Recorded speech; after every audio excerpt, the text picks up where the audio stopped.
Doris put away the dishes, wiped all surfaces, and glanced over her workspace. Everything was in order, as usual. She valued her job greatly, as it was the only one she could get. Doris was not ugly or stupid. She had taken many online courses and could easily replace any cafe worker without harming the establishment. However, Doris was mute. The cafe owner, Mr. Sutton, thought long and hard before hiring her. Doris did not beg or kneel. She had her dignity, even if life was not entirely sweet. Before coming here, she walked around half the city. She always brought all her educational documents with her. But she was not hired for good jobs where speaking was not necessary. She was not hired anywhere at all. Frankly, this cafe was almost the last option. Mr. Sutton was drumming his fingers on the table. "You understand that I can't put you behind the bar and let you go as a waitress. I can't even make you a cook's assistant, because you won't be able to look at your notes all the time. Everything needs to be quick and clear.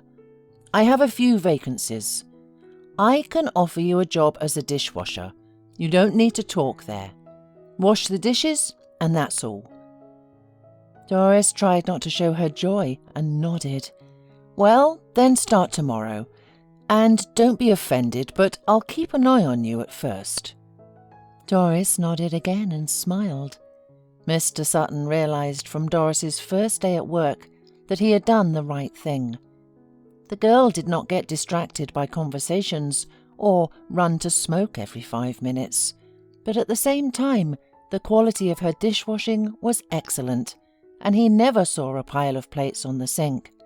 Already, after a week, at the next meeting, he used Doris as an example for her shift worker. Lola came here through her friend's patronage, who had been working as a waitress here. Lola didn't like to work, but she got a job only because her mother made her. A meanie upstart. Doris turned sharply at these words. Lola and her waitress friend were standing behind her, both smiling. "Well, give me some answer that's at least worthy." They laughed and Doris just walked away. If God didn't give people a brain, there's no point in looking for it. 6 months passed. Lola and her friend still teased Doris, but they behaved politely in front of the boss. The rest of the workers didn't take anyone's side, just watched from the sidelines and laughed. They didn't have any special friendship with Doris. Who needs a dishwasher woman as a friend, especially a mute one? Doris was different at home. First, she was always greeted by Ollie, the cat she had picked up almost immediately after her parents' death 4 years ago. It was then that she stopped talking. Doctors treated her at first, but then shrugged their shoulders and said that this was stress, her body's reaction to what had happened, and medicine was powerless here. Doris needed a psychiatrist who specialized in this, but there were none available. For a long time, she couldn't accept it, but then she noticed that it was even more comfortable that way. She didn't have to answer those who asked how she coped with everything out of politeness. Doris was in the car with her parents, sitting in the front passenger seat, and was supposed to die under the wheels of a truck too. But she didn't like to fasten her seatbelt, even though her dad scolded her. She was thrown aside at the moment of the crash. Though bruised and cut, she survived, and her parents did not. One day, after being discharged from the hospital, Doris was returning from a walk. She had already approached the house when she heard some squeaking. She went up to the garbage cans and found Ollie. The cat was wet, dirty, and so skinny that his emaciation was simply frightening. Doris didn't hesitate to take him in, even though her allowance was barely enough for utilities and simple food. Now, Ollie was a huge, lazy, and insanely beautiful cat. He often looked out the window condescendingly at those who walked below, loved to eat, sleep, and allowed Doris to love him. She sometimes smiled, thinking that she was the one living with the cat, not the other way round. One evening after her shift, Doris left the cafe with some of her co-workers. But after a few steps, Doris suddenly stopped and walked towards a bench where a homeless man sat. Doris recognized the look he had, the same look her cat Ollie had when he sat behind the garbage bin. Lola, seeing why Doris stopped, said to her friend, "Look, Doris decided to get herself a suitor." They both burst out laughing. Meanwhile, Doris ignored them and approached the homeless man, who seemed not to notice her. Of course, she will be satisfied even with a hobo. What to do? Nature demands, and what normal guy will look at her? Lola continued to bully. "Oh, is she really bringing him home?" The girls watched in amazement as Doris helped the homeless man to stand up and led him towards her house. 15 minutes later, Doris and her guest entered her apartment.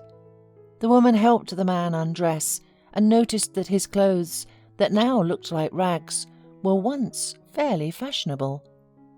Doris dashed to the wardrobe, pulled out her father's bathrobe and slippers, and handed them to the man. Then she pointed to the bathroom door and the kitchen. The man, who was over 50, maybe even 60, smiled. "I've understood. I'll wash up and come to the kitchen." After taking the shower, the man became literally unrecognizable, and Doris saw with relief that there was no trace of addiction or any wrong way of life on his face. She poured soup into bowls and put out bread.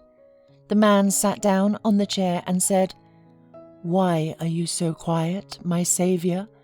What's your name?" Doris took a notebook and quickly wrote to him. He shook his head, upsetting. "Such a pity. You're so young and beautiful.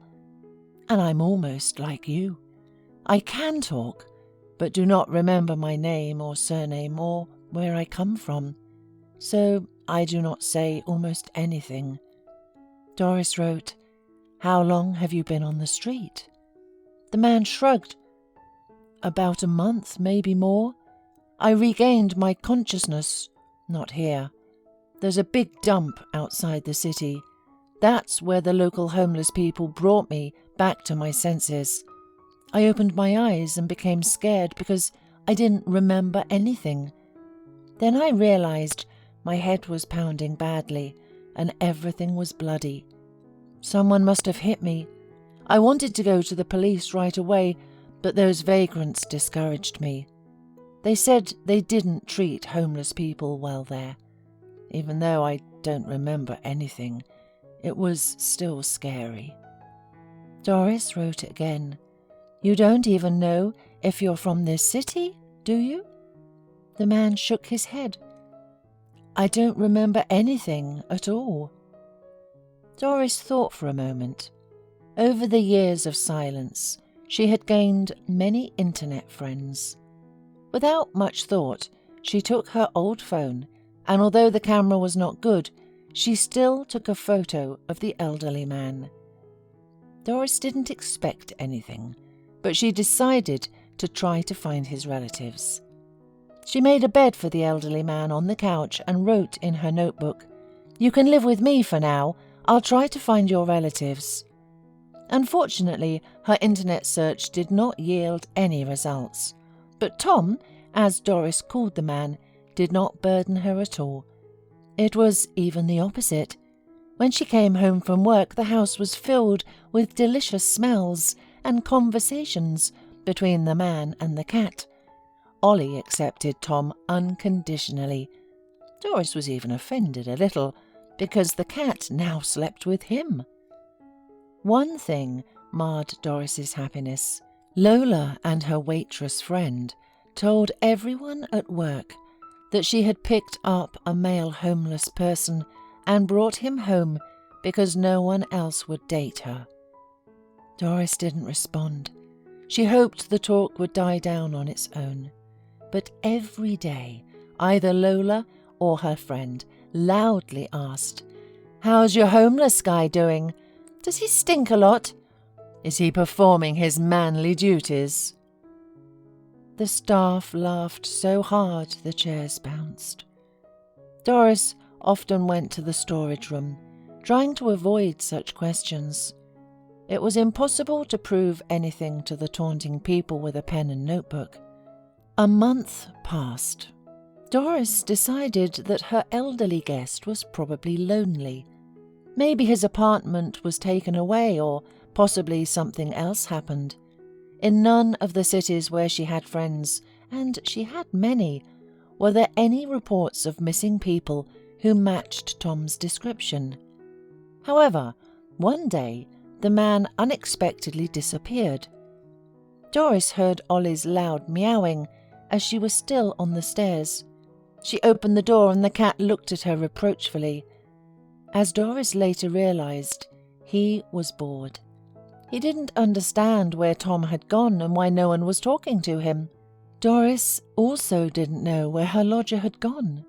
The house was clean and the prepared dinner was still warm. There was a note on the table. "Doris, forgive me. I had to leave urgently. I remembered everything. We will see each other soon." At first, Doris was upset because she was so used to this man. He was about her father's age, maybe a little older.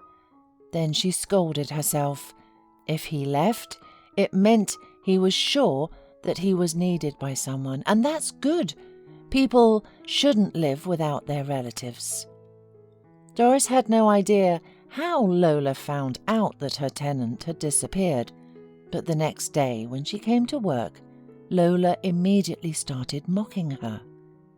"Doris, people say even a homeless man left you," she said, and everyone around laughed. Doris tried to pass by, but Lola blocked her way. "Tell us, why did he leave you? You're not completely ugly, and you're young, and he, as far as we could tell, was already old. Or didn't you interest him? Well, few people are interested in a silent mummy, right?" Everyone laughed again, and Doris suddenly got angry. Without thinking twice, she remembered what she had learned in the sports section in school years and showed Lola a good karate move. "Super! You know, if you hadn't done that, I would have had to intervene. I don't hit women, of course, but is that even a woman? She isn't even a human." Doris turned around in surprise. A young man was standing next to her. He lazily smiled and extended his hand to Doris. "My name is Harrison. I'm the son of that homeless man you took in." The staff left crying Lola and listened with surprise to their conversation. Doris quickly grabbed her notepad. "How glad I am that he's okay. Why did he leave without saying goodbye?" The man raised his hands and smiled. "He'll answer all your questions himself. He's at home under the doctor's observation. I came for you. You see, if it weren't for you, my wife, who will soon become my ex-wife and then go to jail, decided she had the right to decide who should live and how. Well, you'll find out everything from my dad. And by the way, he said not to come without Ollie." Doris smiled, and Harrison continued, "You won't have to come back to work here. I guarantee you that. We'll definitely cure your illness. You'll be able to live a full, normal life." He talked some more, leading her to the white SUV. She had only seen Lola once afterward. She and her husband, Harrison, came to her hometown to sell her apartment. They had to stay for a few days, and one evening they took a walk and met Lola. She did not immediately recognize Doris, and it was really hard to recognize the gorgeous woman who was arguing with a handsome man as the mute Doris. And when Lola finally understood who was in front of her, she opened her mouth, but then quickly turned around and went in the opposite direction, apparently not to get upset.